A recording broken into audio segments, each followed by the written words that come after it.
So today we are giving away a Jetson Aura Nano Super. This one is signed personally by Jensen Huang himself, so you could be rich and famous in years when you sell it on the internet, I guess on eBay, or just hang on to it or do some AI projects with it.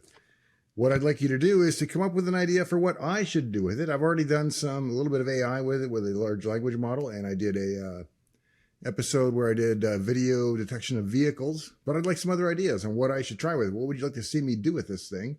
And yeah, my favorite idea will win this, as long as you're in the domestic USA so I can ship it. That's all I really care. Other than that, enter and make sure you put 2 asterisks at the beginning of your suggestion. That'll help me spot it. I'll try to find them all, but if you put 2 asterisks at the beginning, that'll help me scan through and figure out which ones are episode suggestions. So do that. And what else have I got going on? I did the PDP-11 this week. I found an RA73 2GB hard drive, which I think is the biggest hard drive deck ever made for the PDP-11. So then I had a number of weeks where I was chasing down the controller, which is a huge 2-board set with connect cables that I had to find separately because nobody seems to keep the cables. Somebody donated the cables. They didn't work, so I wound up making my own. Still very appreciative of the person who sent in the actual factory cables, but they must have a broken line in them somewhere. Anyway, long story short, I got the controller working, and then I needed to find the internet cables for the drive, which were a real bear to find, but I found those. Got everything connected. I got the drive passing diagnostics, and then eventually, after much wailing and gnashing of teeth, I got it to actually boot BSD, and was able to slowly copy my installation from the Cubone virtual drive over to the real physical drive, which is no mean feat because there's no like backup and restore. There is on 211 BSD, but it requires that you store it in a temp file. And I don't have any room to store the whole drive in a temp file while I'm copying the drive. So I went up using tar to stream across from one drive to the other, and that preserves all the metadata and the links and so on. And so that worked well. And I used DD for the small boot partition. And that was it. Now it sounds easy in retrospect, but it took me several weeks to get through it all. And today was the first time I've actually booted that PDP-11 off of media into BSD, or any PDP-11 for that matter. So, because I didn't do this. Still have not got the big RK05 drives in my 1134 working. It's still a dream, but so if you know anything about RK05 drives, drop me a note. That's right. So now that you know how to do it, it's pretty straightforward. It is. And I even took notes.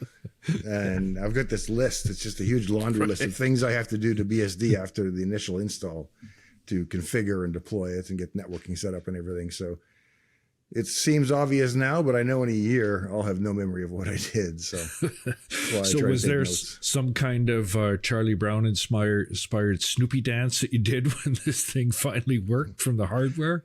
No, there was some pumping of fists and stuff like that, but no happy dance. But yeah, pretty good grin on your face though. Yeah, there's been a long time coming to get it to all work. So when I first got the prompt, I mean, the first time it hung and crashed because some other setting was wrong, but then when it finally got all the way up, I was pretty stoked. And that was basically yesterday that happened, was it? Last night and this morning, yeah. Oh, wow. Yeah, you posted that short little snippet there somewhere with the sound of that big drive running. And boy, that was pretty nostalgic and magical at the same time. Yeah, I think that's on my Twitter page. So check it out on Twitter and follow me on X if you're on there. What else is going on? Let's see, I think I made some notes. Oh, I fed my first book into ChatGPT, and I said, write a screenplay that's biographical of the main subject of this book. Because there's both 2 or 3 chapters of biographical information in the book. So it came up, the opening scene was me sitting in 3rd grade, and the teachers had gotten on the board. He's written 12 divided by 4 equals, and then nobody puts up their hand, and eventually calls on me, and I kind of hesitate, apparently, because I'm deep in thought, and keeps asking me, and I don't answer, and finally I say, it's 3, but why? What was the hand gesture like in the notes in the script, or that's just a little embellishment? No, that's an embellishment by me. Okay. Yeah. Okay. Because you were big on the hand movements in grade 3, I know. Yeah, I always talk with my hands. What the hell? What just off in Italian, there's like some 50 recognizable hand signals, I think. Yeah, I was in Italy a couple months ago for half a year ago now, and we were on a bus tour, and the Italian lady that was doing the bus tour, the guide or whatever, was explaining how much they use their hands, and she went through a whole repertoire of not 50, but I would say 24, and you recognize them all, because you've seen them on television or you have Italian friends or whatever, and they all have very specific meanings, and I'm not going to do them for you, but I was impressed that I recognized so many of them. Neato. Anything else, or should we jump into some questions? No, let's jump right on into I should answer why I'm on a different camera. And apparently just today, my camera stopped autofocusing, and I've tried rebooting the camera and taking the lens off and on and flipping it to auto and manual focus and resetting the software settings. So I don't know what's wrong with it at this point, but I'm using my Instalink 360. So if it looks a little different, then sometimes I'm looking in different places. It's because I'm looking at Glenn on the screen instead of at the camera. Such is life, but I'll try to pay attention to the camera. And that's not a Microsoft or a Mac or Unix or Linux problem. It's just a camera issue. Sony. What about Sony? Where do they fit into this thing? Boy, if you want to get questions and a range from people who are trying to figure stuff out to some complex stuff, just do a little episode on passwords. Yeah, follow it up with some stuff on some Chrome extensions, and wow, that got a lot of people's attention, which is great. That's kind of nice to see all that stuff in there. So we pulled a bunch out. There were, I will note ahead of time, many folks who had the same or similar questions. So I'll try and recognize a few of those, and through my list here, I might even repeat myself. I'm going to try not to do that. But let's start off with some lighter stuff here. So Mel Barr, and I saw you today, and he says, Dave, that military greeting at the beginning of all your videos, is there a story behind this? Not really. Just the very first video I ever did. I think I was all I did was say, hey, I'm Dave. Welcome to my shop. And then I showed some LEDs that I've been working on. And I think I was about to wave, and then I don't want to do the Forrest Gump. And so to avoid waving, I guess I saluted. And I'm not military. I've never been in the service. Don't claim ever to have been or anything like that. But it's my salute to service, which is why I keep doing it. Same reason I have, Wounded Warrior license plate frame on my car. It's a cause that I think is important. It's something I support. So it's a salute to service, not from service. And people complain that my salute is wrong or Canadian or whatever. So apologize for that in advance. You don't see many people doing it too much outside. I mean, the Broncos in the NFL used to do it when they scored. That was a big thing in the 90s before I moved here, but I've seen footage of it and stuff. So comes and goes in fashion, I guess. Yeah, and I'm not sure now if that's like is it co-opting, or should non-military people not do that? Is it there's no intention behind it to sort of steal something that belongs to a specific group of folks, but it's just and I've always been really plain about it. Yeah. But I think it's I looked it up too. It's okay for non-military to salute military, but not military people don't salute civilians. So that makes sense to me. Yeah. So we should be good.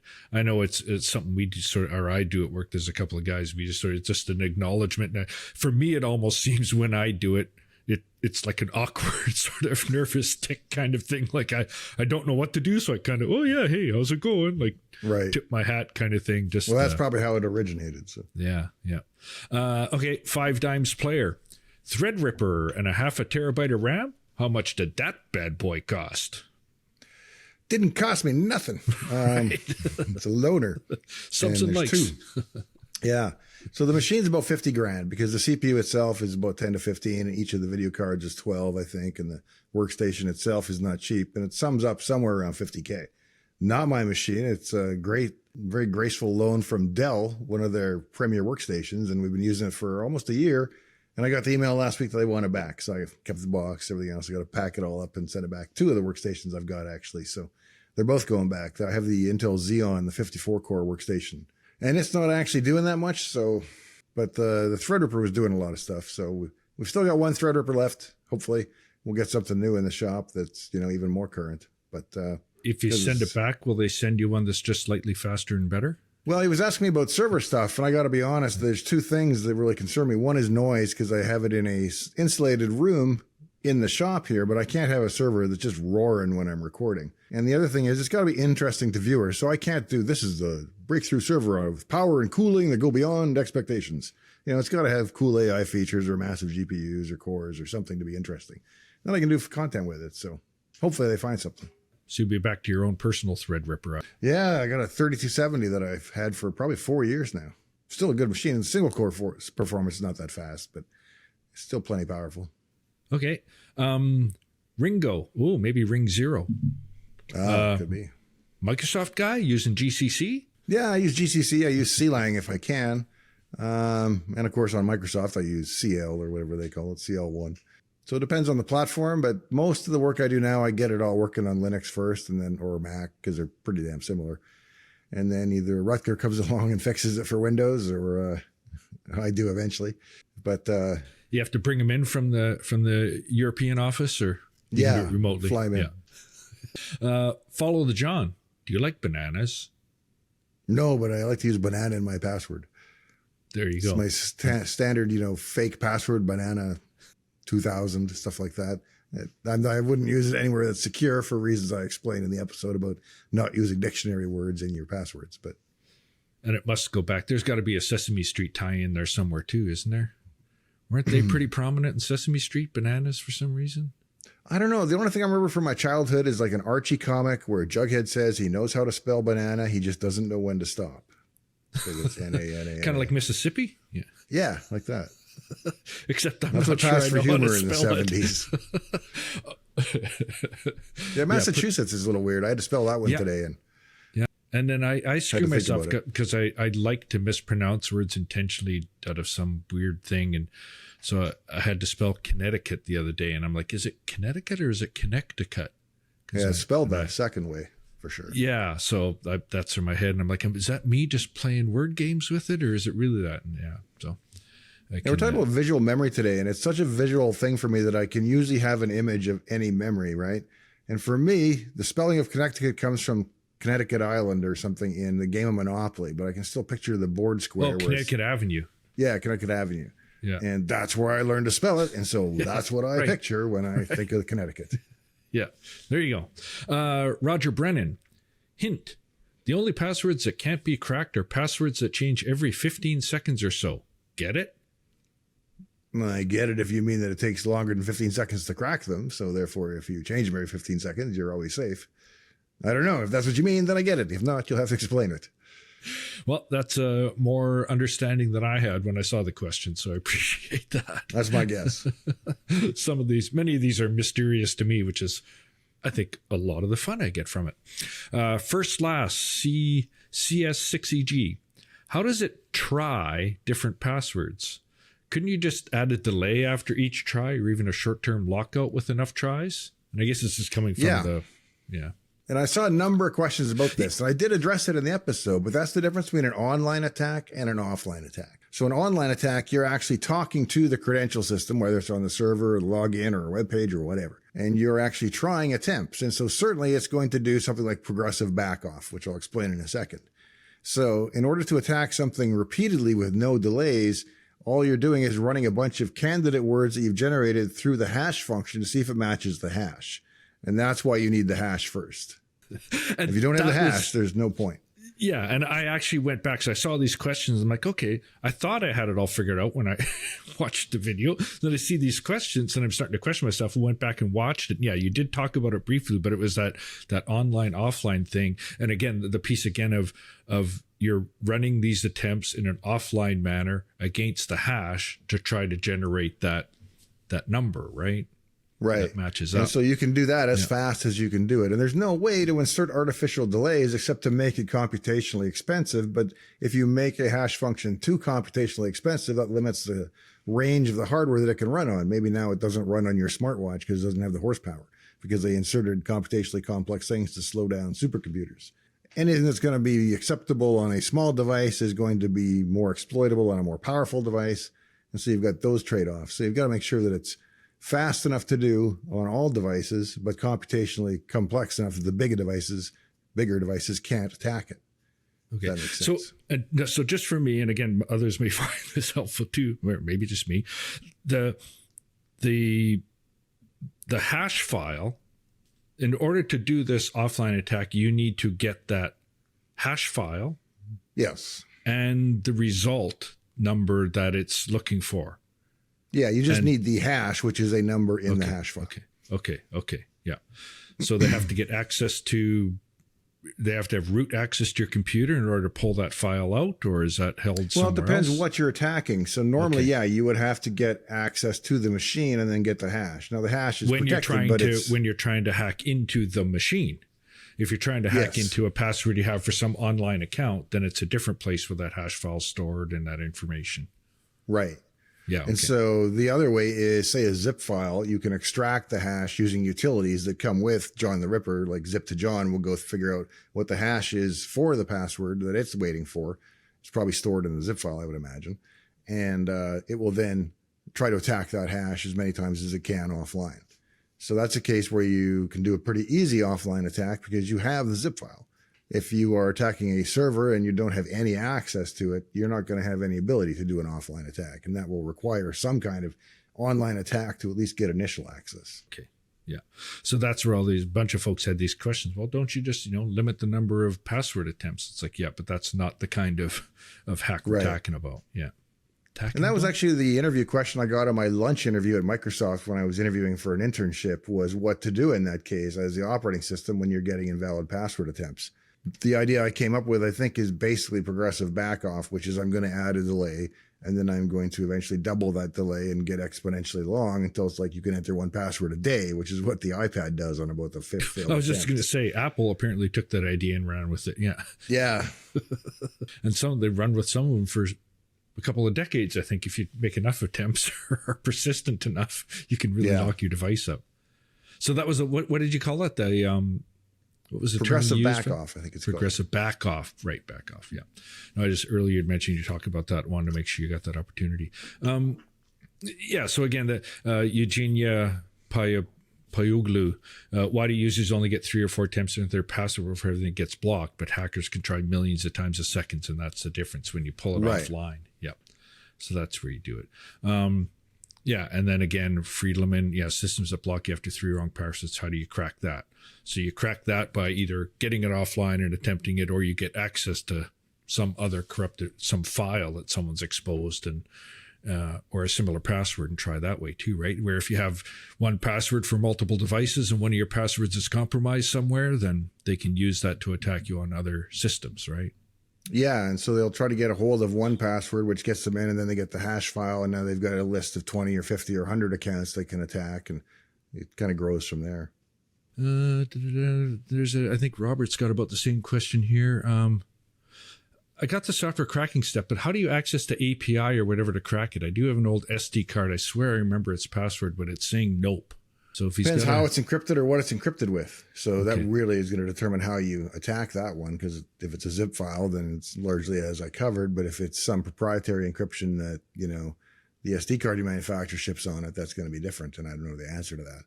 So John the Ripper might be an option for Robert then, or Robo. Yeah, if he finds out what kind of encryption it's protected with, it might have the tool required to extract the hash from it, because it's got to store the hash somewhere, right? It can't. And even if it does encrypt it, it's got to store the key somewhere with the file. So there always has to be a way to get to the hash in an offline file, like a zip file. And so if it's if an SD card is locked, that file that holds the key to it has to be on that SD card. Not the key, but the hash of the key. But the hash, right.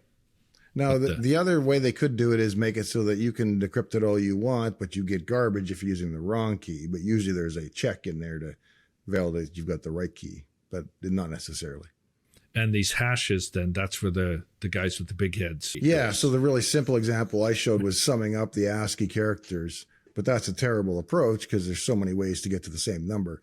So they use cryptographically secure hashes that take into account order and, all kinds of complexity. And they also saw one thing I'm sorry to interrupt. No, but go ahead. There's one thing I didn't talk about in the episode, and that is called salting a hash. And that means that before you do anything to the data, instead of starting with, let's say, 0 as your hash, you might salt it with the number 1950. So now when we sum it up, we're going to get 500. We're going to add that to 1950. And I've got to know in advance as the decryptor that it was offset by a salt of 1950. And so maybe you generate that salt based on the person's username or some other attribute. Because I noticed in the password file on Unix that I had 2 accounts in there that I know I used the same password on, and yet they were different hashes. So you would think they would always go to the same hash. But if you add salt to the hash first, you get a randomization of the hash, or not a randomization, a change in the hash. And so they give you a different salt for each one.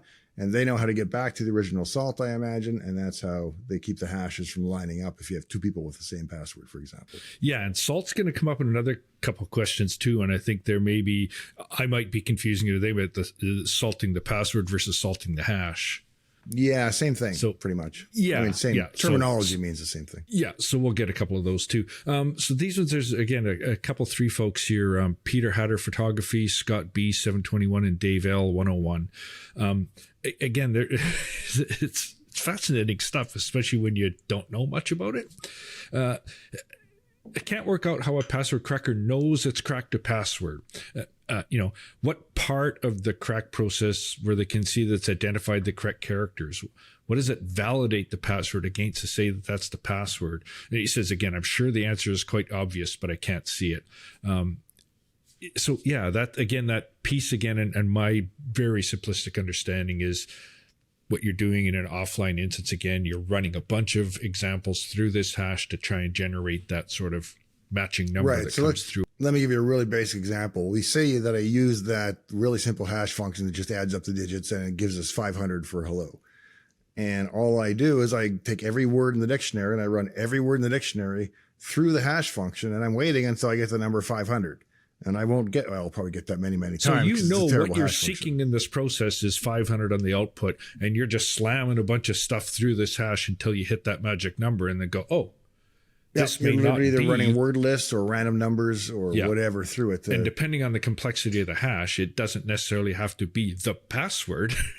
It just has to generate the same result after it passes through the password. Yeah, and for a good hash, it's very low probability of two different passwords making the same hash. Yeah. So Scott B then says, where did the word hash come from in that world of passwords? Is it related to the hash symbol?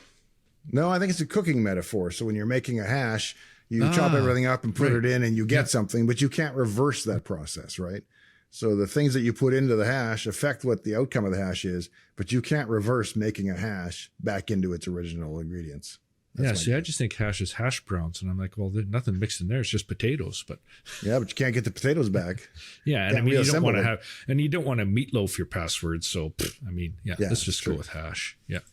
And then Dave L101, how does an offline non-dictionary cracker like John know? Oh yeah, no one has found the password. That's what we talked about. Great. So we got a couple other folks here who have, I think, a similar question. Julian VS TL and Unwalled Garden.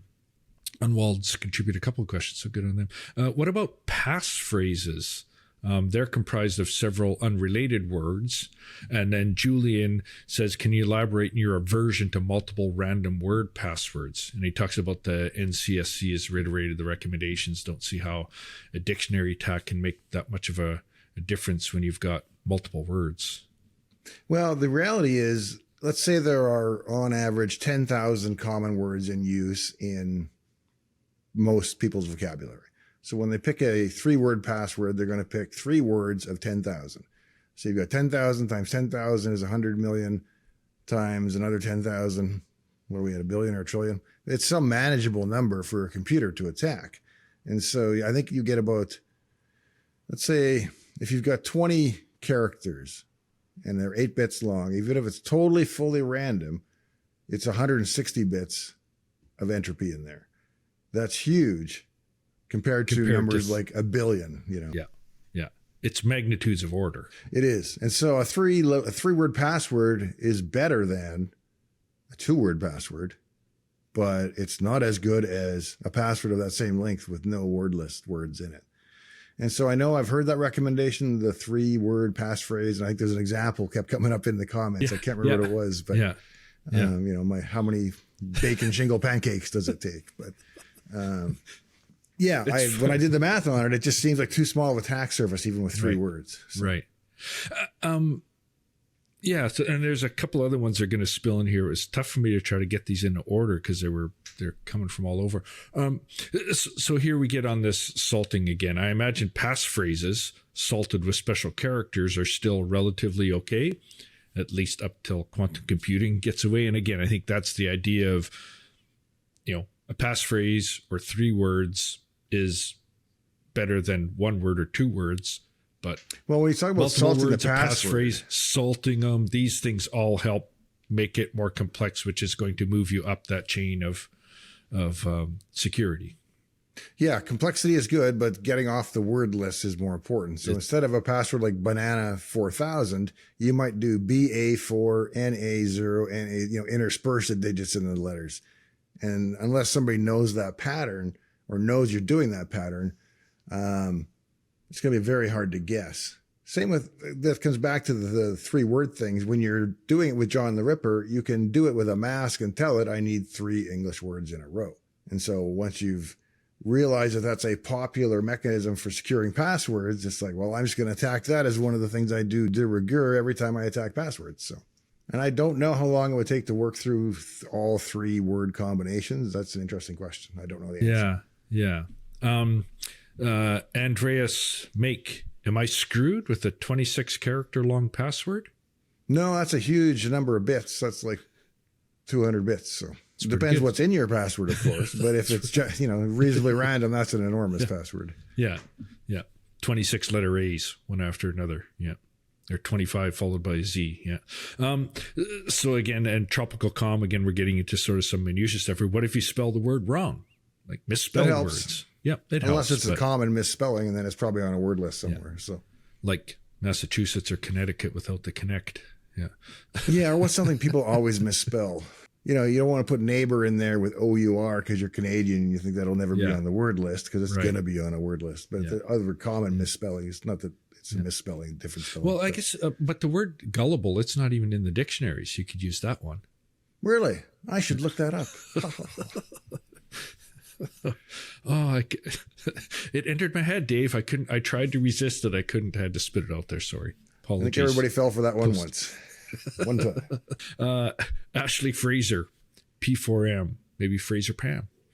We're talking about dispersing characters for substituting. Dave, are you saying that all this use 3 words we hear about is garbage? No, but I'm saying that the attack surface to me does not seem that huge because 3 times 10,000 to the 3rd power is a manageable attack size for a computer. It's not garbage. It's just not nearly strong enough as you can do with a little bit of extra effort and a couple of character changes. Right. Yeah. At LU Luigi, I think Luigi spelled a little differently, so it's probably pronounced differently. So are you telling me size does matter then? It's more about depth and width, is what I understand. Because, or no, Girth actually, it's more about width than depth. Complexity over length over complexity. That's the actual answer. Is that when you make your password longer, you're adding a lot more entropy than you are just by adding in punctuation. Now, when you are adding in punctuation to break up English words, then it's a big win. But if you're just adding punctuation to an already random password, the fact that you've added 16 characters to the domain of things that the characters can be chosen from doesn't expand the set that much. But adding another character will do it by however many printable characters you've got in that character set. And look, no numbers. He had quite a long piece here, and I'd highlighted a thing. So again, that something I've wondered anytime I see one of those why more systems don't limit the number of password attempts. And again, that's that common thing where there's 2 different types of attacks. So why aren't those protections more common, and why are dictionary attacks still so feared? Dictionary attacks are still so feared because people continue to insist on just using 2 or 3 words, thinking they're right. And they're still setting themselves up at the low-hanging fruit end of a vulnerable password. Yeah. And the reality is it's not really the people with 2 and 3 word passwords. It's people with 1 word password or 1 word in a number or 1 word with a capitalization or an exclamation mark on the end. Those kind of predictable patterns. It's kind of like if you and your friends are out and a bear starts chasing, you don't have to outrun the bear. You just got to outrun your friends. Right. And same thing with passwords. You don't want to have on the weaker end of the passwords amongst the world out there. You want to be on the upper 50%. Galgon 365. I'm currently studying IT and computing at university, and this nicely expands on some of the older cryptography standards that they've been taught so far. Can you salt the DES encryption? Yeah, that comes back to the question about in the password file that it's using some kind of salt, probably off one of the user attributes in order to salt the hash. So yes, you can, and they appear to have done so. Yeah, that's again big head stuff. Yeah, how John the Ripper knows to back the salt out or how it figures out, I don't actually know offhand. That's a good question. Yeah. If you know in the or if you know in the passwords, if you know in the comments, please let me know. How does it get rid of the salt when it's trying the hashes? Mr. C. Woodhouse, you demonstrated cracking a zip file with a short password. That's scary. And I think you used a short password just for demo purposes. What if I use 7-zip with AES 256 encryption and 127 character random Unicode password? Is that crackable? I wouldn't think so. If you're really using AES 256 encryption and you've got that long of a key, I think you're pretty safe. Now, the downside is that zip file is not portable to a lot of systems that don't have that. You can't take that one on your PDP-11 and unpack it. So Take it out. it really limits things. Yeah, because you have a portable PDP-11 once you hook up those lithium batteries. It's true. You just need the shoulder strap. Yeah, and a couple of friends. Justin Emley. You addressed a dictionary attack with a password that has one word, but you didn't address a password that has two. That makes a dictionary attack pretty useless. You're Not really 100 million choices. Yeah. So again, too few hashes. Yeah, so he's getting into the amount of times that people can. Yeah, so I think No, for online passwords, yeah, I mean, sure, but for offline attacks, no. Yeah, so yeah, we can be less. So we can be less concerned. Yeah, with like if there's no passwords. chance that people get the hashes, then nobody's going to be able to run 100 million two-word combinations through the web form on the login. But what's going to happen is there's going to be a data leak at some point, and they're going to leak all the hashes, and people will crack all the passwords that map to all the hashes, and they know your email, and if you use that password on more than one site, now you're hooped, and that kind of thing. So that's like I know I use one password, have for a while, and it tells me, oh yeah, you've got duplicate passwords here, so you can see where they've been repeated, and some of those vulnerabilities. I'm like, yeah, whatever. If they hack that one, they can have all those ones because that's the password I use for all the crap sites that I only need to get in there once just to complete something that I'm done, and I don't really care if they get access to my Avon account or my Mary Kay or. There's a lot of skincare accounts going on there. I'm trying to think of some. Yeah, you have to sign up for something here. You can have this as my password to get this one file I need once. Paul Minshall. The one big issue with truly random password is that nobody can remember it, and it ends up under the house mat. Mouse mat? That's one of mine that's falling apart here. Is it better to use 4 random words? This is easier to remember and should have a reasonable entropy. Again, maybe for online stuff, but not for others. Yeah, I use 2 words. Well, 1 word, 1 non-word, 1 number, and some punctuation in a weird order that I remember. And so it's not super long. I think it's like 12 characters. And, that'll be my Google password. And I'll remember that. And once I'm in there, Chrome remembers all my really complex, randomly generated passwords. So I'm only having to remember 1. You're right. If you had to remember a whole bunch of complex passwords, you would just write them down, and that would be bad practice. So. And that's again and you've done an episode on that too with the password stuff with the password managers, and that's one of the strengths there is for me that's what I've got. And then for my banking and stuff, I've got generate something that even I don't know. Right. As long as I remember that one master password, I should be fine. Right. And I like that word entropy too. Base Misa 1312. I have a question about entropy, and it gets pretty detailed. Suppose your password is the birthday of every immediate family member in birth order. Since that data is stored on Google, let's say the birthday of, he's got this obscure thing here, every girl you were obsessed with in high school or college. I have questions. The first digit of each date is 0 to 1. The third is 0 to 3. How do I calculate the entropy of that string? Well, it's the number of possible variations, but it's going to be trickier because you said they're in ascending order, so that limits it somewhat. But I wouldn't do that because once it's known that that's the pattern you're using, there's very few dates, in the last, assuming everybody in your family is under 100 years old, that's 36,500 dates that it could be for each date. And they're increasing. So now you got 3,600 or 36,000 cubed, and that's still not a big attack surface. So he says, do I add separate entropies to get a total entropy? Is it possible the total entropy as a character string is less than as a date string? No. I mean, it sounds like they're just stringing a bunch of numbers together. Is that? Well, yeah, but that's going to be 18 digits. So that's plenty of length. The problem is that there's no complexity there because they're just dates, right? So that one goes too far the other direction. Yeah, and it sounds like you're coming up with a pretty complex system you'd be way better off spending that effort just coming up with a solid 15 character password of random characters and letters, right? Something that rhymes with orange, but don't do that. Yeah, and doesn't contain banana. Right. Well, it's stuck on the fruits today, I see. No, that's me. TG9754. I tested your example determining the decimal equivalent of the administrator password on my test Windows 2022 standard server. The decimal equivalent is 749. I replaced the password with other letters and a space equaling 749, but Windows wouldn't let me log in. I have a question. Can you address that on one of your next questions and answer sessions to get a better understanding of how hashing works and why I can't simply replace the password for another one? Yes. So yeah, I don't think you're looking at the hash of your password, especially if it's the number 479, because the hash is going to be something like at least 128 bits, which is going to be a GUID, basically a unique identifier, which is 16 hex digits. And, or no, is it more than that? I don't know. I can't do that in my head right now. I don't remember. But isn't there 6 times 4? Isn't it 24? All I know is 128 bits. Yeah, so the short version of the story is I don't think you're looking at the actual hash of the password, because it wouldn't be a number like 479. It'd be a 128-bit number, which would be huge. And it wouldn't be all zeros except for the, the trailing little tiny part at the end. So I'm not sure what you were looking at and how you generated a password and got a predicted value out of it. So not knowing the answer to those two, I can't answer it, but I don't think you're looking at the real hash. And that's kind of my guess at this point.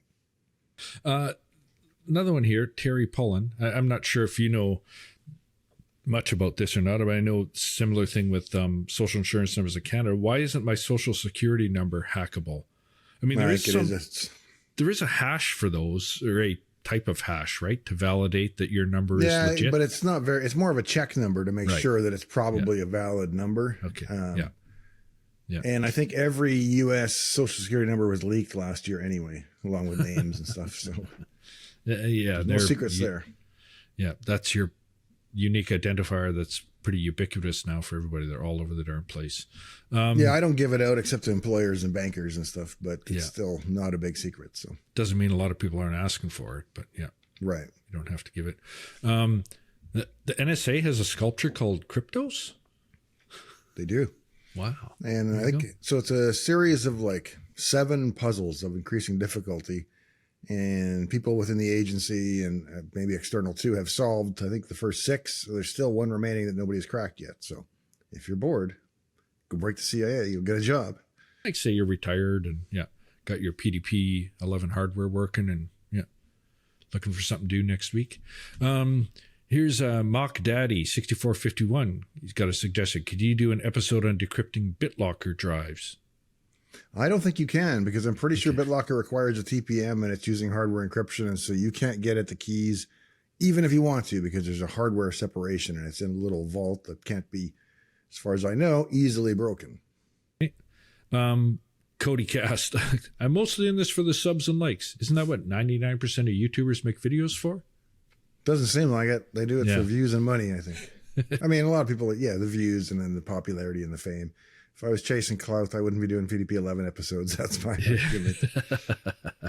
The Bilge Pumper, he's got a question about the Amazon, the paperback version of your book. Seems like it's gone up in price or something from $9.95 when it launched to $35. Do you know anything about that? Or no, unless there was some wild sale that I had nothing to do with, because my cost is way over $20 on the paperback. So I think I do have another friend of mine has a couple books. And he's posted something on his Facebook page where someone else is reselling his book. Oh, okay. At a higher price too. I'm not sure if that's what's going on here, but so I am a bit aware of that. You might be thinking of the ebook was always $9.95. There you go. Yep. Our Papplebee, SSH versus Telnet?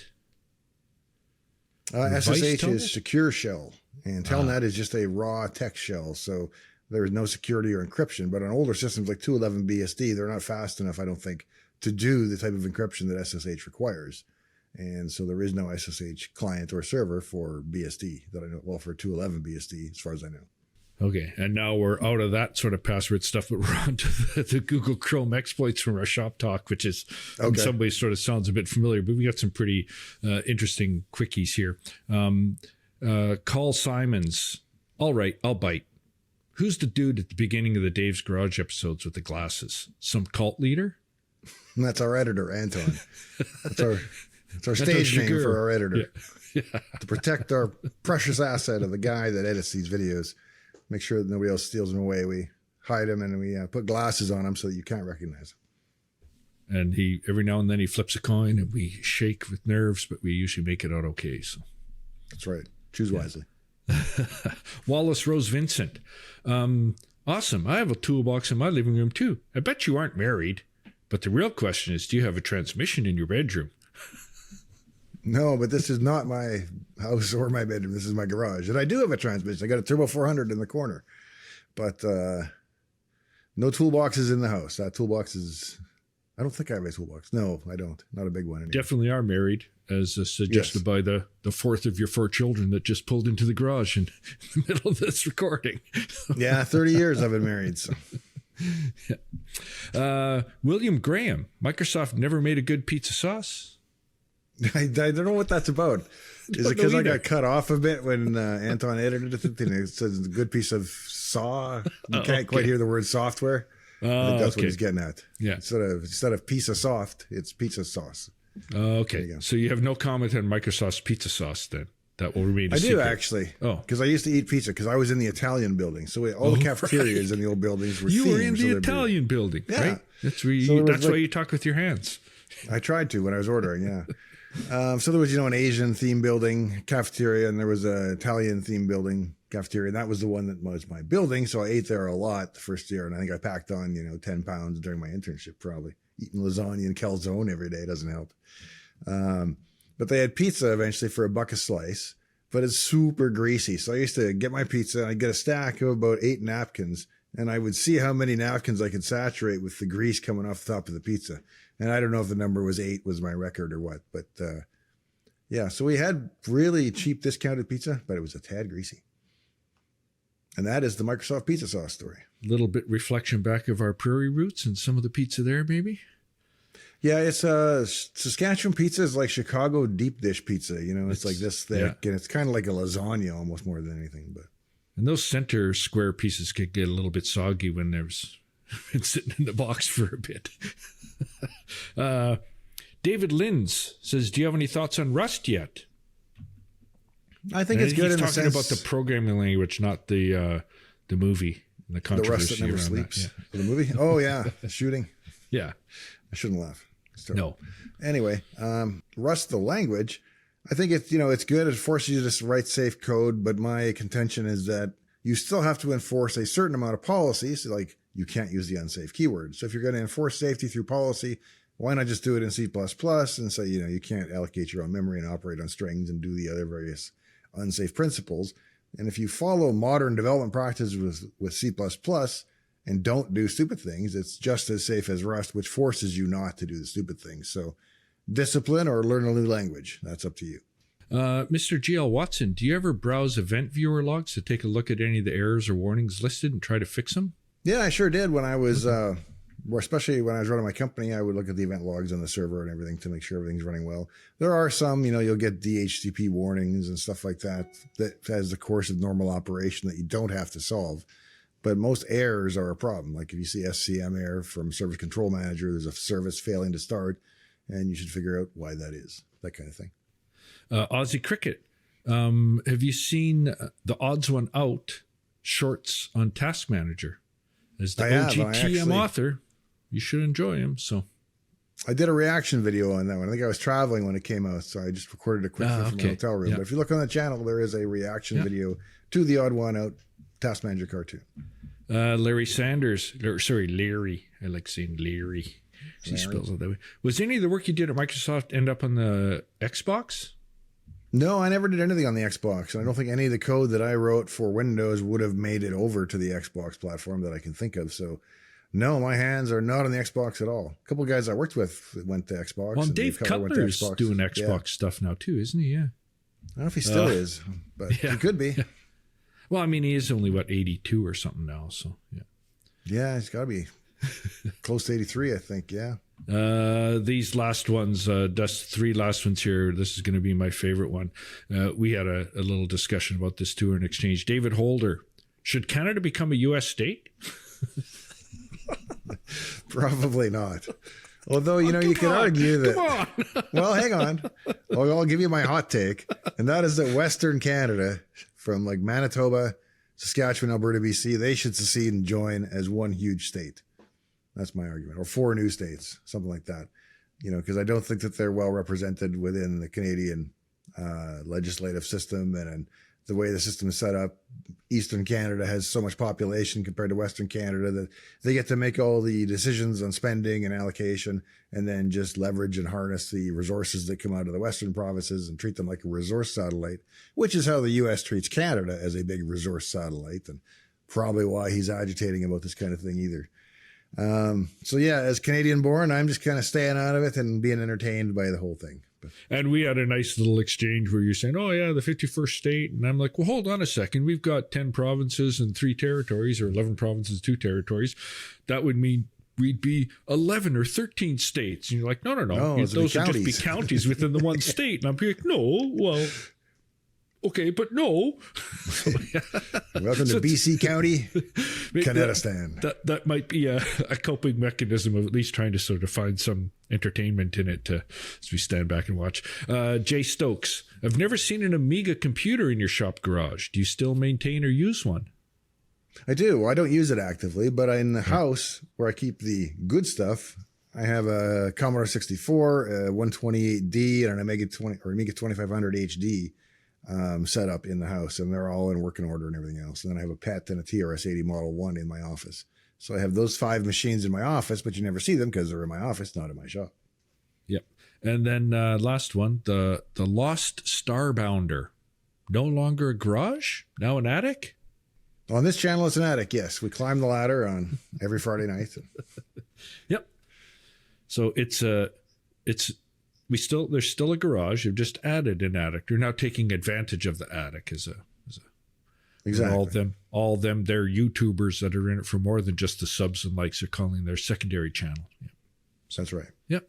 And that's what we do. We answer questions. So pop them in the comments, share it with your friends, put a question mark on it. And if you're looking to score that not NVIDIA, it's the Orion.